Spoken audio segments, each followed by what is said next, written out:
વિદેશમાં ઉચ્ચ શિક્ષણ મેળવવાની ઈચ્છા ધરાવતા રાજ્યના બિન અનામત વર્ગના વિદ્યાર્થીઓના હિતમાં રાજ્ય સરકારે મહત્વનો નિર્ણય લીધો। ગુજરાત બિન અનામત શૈક્ષણિક અને આર્થિક વિકાસ નિગમ હેઠળ અમલમાં રહેલી વિદેશ અભ્યાસ લોન યોજનામાં પરિવારની વાર્ષિક આવકની મર્યાદામાં વધારો કરવામાં આવ્યો છે। રાજ્ય સરકારે બિન અનામત વર્ગના વિદ્યાર્થીઓના પરિવારની વાર્ષિક આવકની મહત્તમ મર્યાદા 6 લાખથી વધારીને 10 લાખ કરી દીધી છે।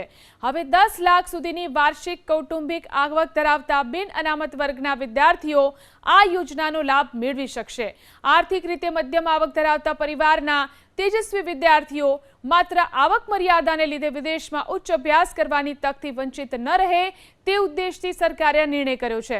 આવક મર્યાદામાં કરાયેલા આ વધારો વધુ વિદ્યાર્થીઓને તક અને વૈશ્વિક શિક્ષણ તરફનું મહત્વપૂર્ણ પગલું બની રહેશે।